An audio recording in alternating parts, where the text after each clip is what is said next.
BA part second Sanskrit. प्रथम प्रश्न पत्र। संस्कृत साहित्य का इतिहास। शिशुपाल वध में डॉक्टर मनीषा गोदारा, सह आचार्य संस्कृत, राजकीय बांगड़ महाविद्यालय, टीडवाना।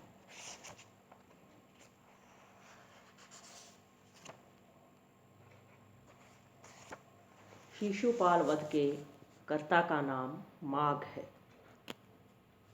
डॉक्टर याकोबी का मत है कि जिस प्रकार भारवी ने अपनी प्रतिभा की प्रखरता सूचित करने के लिए भारवी सूर्य का तेज नाम रखा, उसी भांति शिशुपाल वध के अज्ञातनामा रचयिता ने अपनी कविता से भारवी को ध्वस्त करने के लिए माघ का नाम धारण किया, क्योंकि माघ मास में सूर्य की किरणें ठंडी पड़ जाती हैं, परंतु ये कल्पना बिल्कुल निराधार जान पड़ती है।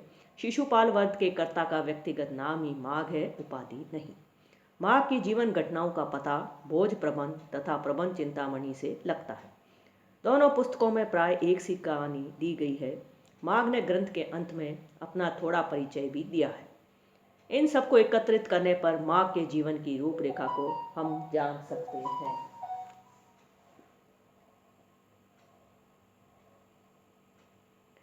माघ के दादा सुप्रभुदेव वर्मलात नामक राजा के, जो गुजरात के किसी प्रदेश का शासक था, प्रधानमंत्री थे।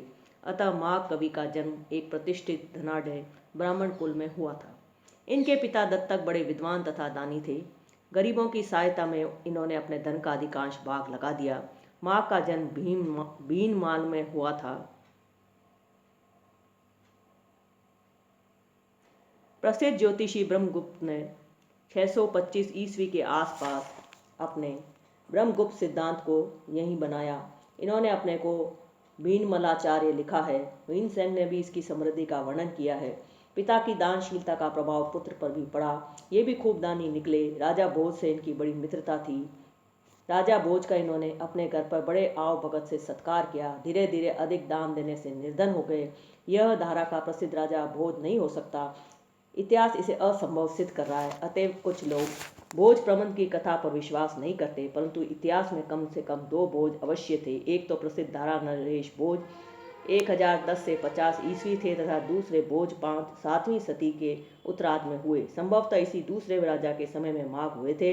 भोज प्रबंध में दोनों भोजों की कथाओं में गड़बड़ी मचा डाली है। माघ अपने मित्र भोज के पास आश्रय के लिए आए। भोज प्रबंध में लिखा है कि इनकी पत्नी राजा के पास कुमुद, वनम, अपश्री, श्रीमद अम्बोज खंडम आदि पद्य को, जो भाग काव्य के प्रभात वर्णन में 11वें सर्ग में मिलता है, ले गई। इस पद्य को सुनकर राजा ने प्रभु धन दिया। उसे लेकर माघ पत्नी ने रास्ते में दरिद्रों को बांट दिया। माघ के पास पहुंचने पर उसकी पत्नी के पास एक कौड़ी भी नहीं बची, परंतु याचकों का तांता बंधा ही रहा। कोई उपाय न देखकर दानी माघ ने अपने प्राण छोड़ दिए। प्रातःकाल भोज ने माघ का यथोचित अंतिम संस्कार किया और बहुत दुख मनाया। माघ की पत्नी भी सती हो गई। माघ के जीवन की यही घटना ज्ञात है। यह सच्ची है या नहीं पत्नी, परंतु इतना तो हम निसंदेह कह सकते हैं कि माघ परंपरा अनुसार एक प्रतिष्ठित धनाढ़ ब्राह्मण कुल में उत्पन्न हुए थे।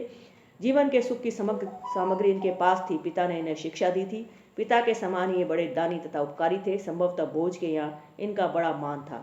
माघ के समय निरूपण के लिए एक संदेहहीन प्रमाण उपलब्ध हुआ है। आनंदवर्धन ने शिशुपाल वध के 2 पद्यों को ध्वन्यालोक में उदाहरण के लिए उद्धृत किया है। रम्या इति प्राप्तवती पताकः तथा त्रासा कुलः परिपतन फलतः। माघ आनंदवर्धन 9वीं शती का पूर्वार्ध से प्राचीन है। एक शिलालेख से इसका यथार्थ ज्ञान होता है। डॉक्टर कीलहांड को राजपुताने के वसंतगढ़ नामक किसी स्थान से वर्मलात राजा का एक शिलालेख मिला है।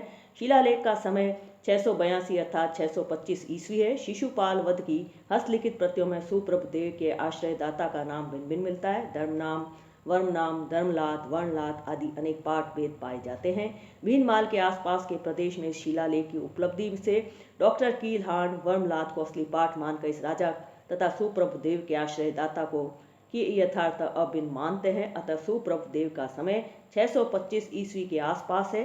अतः इनके पौत्र माघ का समय भी लगभग 650 ईस्वी से लेकर 700 ईस्वी तक होगा, अर्थात माघ का आविर्भाव काल 7वीं सदी का उत्तरार्ध मानना उचित है। माघ की कीर्ति लता केवल एक ही माँ काव्य शिशुपाल वध रूपी वृक्ष पर अवलंबित है। श्री कृष्ण के द्वारा युधिष्ठिर के राजसूय यज्ञ में चेदी नरेश शिशुपाल के वध का सांगोपांग वर्णन है। यही शिशुपाल वध महाकाव्य का वर्ण्य विषय है। श्री कृष्ण के द्वारा युधिष्ठिर के राजसूय युग में चेदी नरेश शिशुपाल के वध का सांगोपांग वर्णन है। यही शिशुपाल वध महाकाव्य का वर्ण्य विषय है। इसका प्रेरणा स्रोत मुख्यतः श्रीमद् भागवत है, गौण रूप से महाभारत। वैष्णव मार्ग के ऊपर भागवत अपना प्रभाव जमाए था, फलतः उसी के आधार पर कथा का विन्यास है। सर्गों की संख्या 20 तथा श्लोकों की 1650 है। द्वारका में श्री कृष्ण के पास नारद पधार कर दुष्टों के वध के लिए प्रेरणा देते हैं। प्रथम सर्ग की कथा। युधिष्ठिर के राजसूय युग में जाने के लिए बलराम तथा उद्धव द्वारा मंत्रणा द्वारा निश्चय किया जाता है। द्वितीय सर्ग। श्री कृष्ण दल बल के साथ इंद्रप्रस्थ की यात्रा करते हैं। तृतीय सर्ग। तदनंतर महाकाव्य के पूरक विषयों का वर्णन आरंभ होता है। रेवतक का चतुर्थ सर्ग। कृष्ण के रेवतक निवास का पंचम सर्ग। ऋतुओं का छठा सर्ग। वन विहार का सातवां सर्ग। जल क्रीड़ा का आठवां सर्ग। सूर्यास्त तथा चंद्रोदय का नौवां सर्ग। मधुपान और सूरत का 10वां सर्ग। प्रभात का 11वां सर्ग। प्रातःकालीन अभियान का 12वां सर्ग। पांडवों से मिलन तथा सभा प्रवेश का 13वां सर्ग। राजसूय याग तथा दान का 14वां सर्ग। शिशुपाल द्वारा विद्रोह का 15वां सर्ग। दूतों की उक्ति प्रत्युक्ति का 16वां सर्ग। सभासदों के शोक तथा युद्धार्थ कवच धारण का 17वां सर्ग। युद्ध का 18वां तथा 19वां सर्ग तथा कृष्ण और शिशुपाल के साथ द्वंद्व युद्ध का वर्णन 20वें सर्ग में निष्पन्न होता है। इस विशेष सूची पर आपाततः दृष्टि डालने से स्पष्ट है कि लघुकाय वृत्त को परिवृहित कर महाकाव्यत्व के निर्वाह के लिए माघ ने 8 सर्गों की योजना चौथवें सर्ग से 11 सर्ग तक अपनी प्रतिभा के बल पर की है।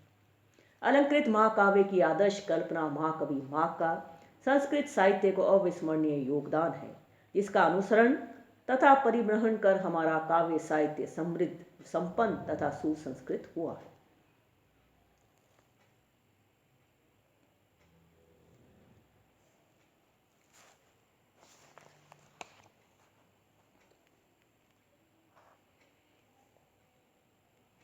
माघे सन्ति त्रयो गुणा।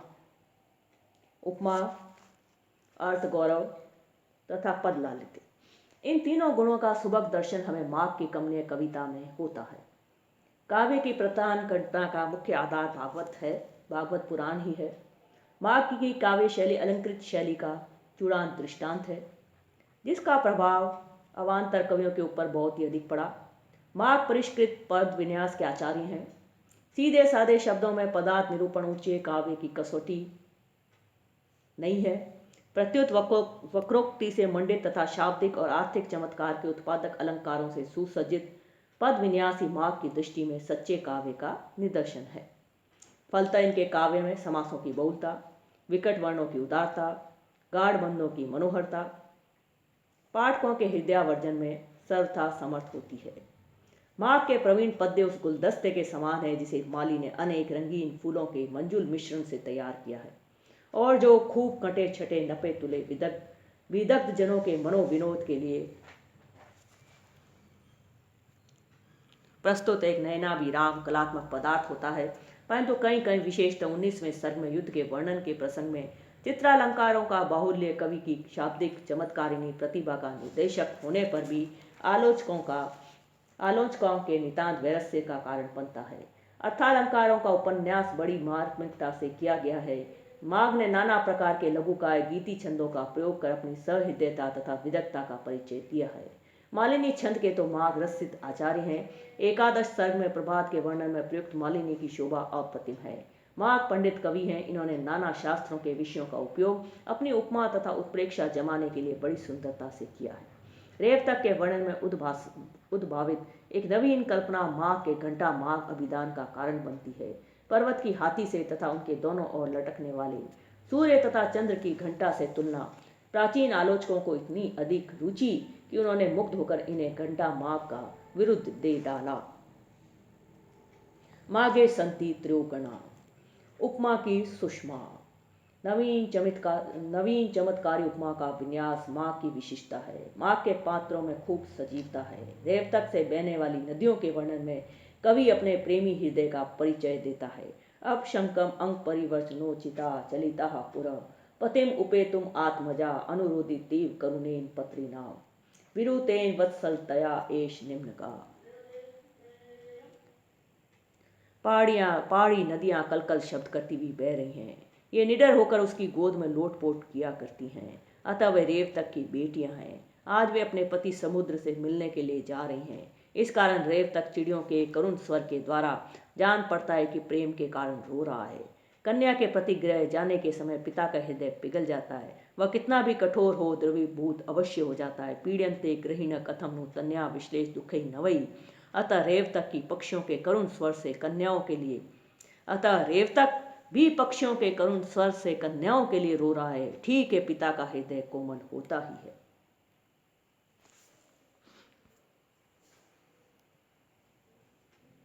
अर्थ गौरव। अर्थ का गौरव। भारवी के समान माघ में भी अर्थ गौरव के उत्पादन में विशेष क्षमता थी। भारवी के समान माघ में भी अर्थ गौरव के उत्पादन में विशेष क्षमता थी। वे भली भांति जानते हैं कि कतिपय वर्णों के ही विन्यास से वांग्मय में अनंत विचित्रता उसी प्रकार उपजती है जिस प्रकार केवल 7 स्वरों से ग्रथित होने वाला गायन अनंत रूप से विचित्र बन जाता है। और इसलिए वे वाणी के प्रतान को पटी के प्रतान के समक्ष मानते हैं। दूसरे सर का 73 पद्य। अर्थ के गांभीर्य से माघ काव्य पूरा भरा पूरा है। यह दार्शनिक तथ्यों के उद्घाटन के अवसर पर विशेष रूप से खुलता है। 14वें सर का 19वां पद्य। तस्य सांख्य पुरुषेण तुल्यताम विवृतः स्वयं अकुर्वतः क्रिया कर्तृता तद उपलम्तो अभवत वृत्तिबाजी करने यथ ऋत्विजी।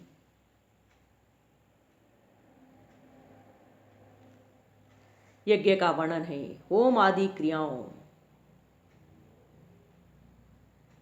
पाप पुण्य कर्मों को स्वयं न करते हुए सांख्य शास्त्र में वर्णित उदासीन पुरुष की समानता धारण करने वाले राजा युधिष्ठिर की अंतःकरण के समान ऋत्विजों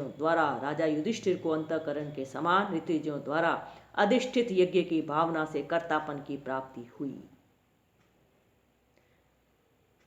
यज्ञ का प्रसंग है। होम आदि क्रियाओं को स्वयं न करते हुए सांख्य शास्त्र में वर्णित उदासीन पुरुष की समानता धारण करने वाले राजा युधिष्ठिर को अंतःकरण के समान ऋत्विजों द्वारा अधिष्ठित यज्ञ की भावना से कर्तापन की प्राप्ति हुई। चतुर्दश सर्ग में याग का वर्णन इतना विशद है कि कवि के अनुष्ठान विधिज्ञता पर याज्ञिक जन नीच उठते हैं। मंत्र के उच्चारण का विधान इस प्रकार ऋत्विज लोग कर रहे थे कि उसके अर्थ समझने में किसी प्रकार के संदेह का स्थान नहीं था। 14वें सर्ग का 24वां पद्य। संशया दत्तो स्वरूपताम दूरभिन्न फलो क्रियाम प्रति शब्द शासन विद समासयो विक्रम व्यवससु स्वरेन ते। आश्चर्य यह है कि मंत्रों में जहाँ कहीं ऐसे संदेह उत्पन्न करने वाले समास आ जाते थे जिनका विग्रह कई प्रकार से हो सकता था, तो ऐसे स्थलों पर व्याकरण के ज्ञाता ऋत्विजगण स्वर के द्वारा यजमान के प्रकृत कर्म के अनुकूल अर्थ का निश्चय विग्रह के द्वारा कर रहे थे। आदर्श राजा के स्वरूप का चित्रण कितना समुचित तथा चमत्कारी है। बुद्धि शस्त्र प्रकृति अंगो घन संवृत्ति कंचुक चारेक्षणो दूत मुख पुरुष को अपि पार्थिव। दूसरे सर का 82वां पद्य। शस्त्र जिसकी बुद्धि है, जिसके अंग प्रकृति प्रजा स्वामी अमात्य आदि हैं, जिसका कवच दुर्भेद्य मंत्र की सुरक्षा है, जिसके नेत्र गुप्तचर हैं, जिसका मुख संदेश वाहक दूत होता है, ऐसा राजा सामान्य जन न होकर अलौकिक पुरुष होता है। इस अल्पकाय श्लोक में अर्थ का गौरव पूरी मात्रा में विद्यमान है। पद का लालित्य। माघ तो पद विन्यास के बादशाह ठहरे। न केवल शब्दों तथा पदों के ललित विन्यास में ही माघ निपुण थे, प्रत्युत नित्य नूतन श्रुति मधुर शब्दावली के तो मानो वे शलाघ्य शिल्पी थे। नूतन नवीन शब्दों का उन्होंने इतना अधिक प्रयोग किया है कि संस्कृत में यह आबानक ही प्रसिद्ध है कि माघ के नव सर्ग बीतने पर नव शब्द मिलता ही नहीं। नव सर्ग गते मागे नव शब्दों न विद्यते। यह कथन अर्थवाद नहीं है, प्रत्युत तथ्यवाद है। पद माधुर्य की निपुणता के आचार्य माघ की कविता कामिनी की प्रशस्ति किन शब्दों में की जाए? उनके शब्दों में इतनी संगीतात्मकता एक रास्ता है कि वीणा के तारों के झंकार की भांति अर्थ अवबोध की प्रतीक्षा बिना किए ही वह श्रोताओं के हृदय की को रसाप्लुप्त बना देती है। वसंत की सुषमा का संकेत कितना मधुरता से शाब्दिक ध्वनि द्वारा विद्योतित हो रहा है। पांचवें सर का 20वां पद्य। मधुरया मधुबोधित माधवी मधु समृद्ध समेदित मेदया मधु करांगनाया मुह उन्मद ध्वनि भृता निभृताक्षरम मुझगे। श्लोक के सरस वर्णों के उच्चारण के समय जीभ फिसलती हुई मानो चली जाती है, बिना किसी परिश्रम के अनायास ही, बिना अंत तक पहुंचे वह ठहरने का नाम नहीं जानती। कर्ण कुहरों में अमृत रस घोलने वाली मधुर पदावली ही पर्याप्त आनंद देने वाली है। इन पद्यों का स्वाद साधारण पाठक भी ले सकता है, परंतु माघ के पांडित्य मंडित अर्थों को समझना उनकी समझ से पार की बात है। उचित ही है कवि पंडित माघ की काव्य कला परखने के लिए हृदय के साथ मस्तिष्क की भी नितांत आवश्यकता होती है। विचित्र मार्ग के उद्भावक भारवी और माघ की अलंकृत शैली का प्रभाव केवल भारतवासी कवियों पर ही नहीं पड़ा, प्रत्युत बृहत्तर भारत के भी कवि उनसे इतने ही प्रभावित हैं जितने भारतीय कवि। ठीक ही है मेघे मागे गतम वह।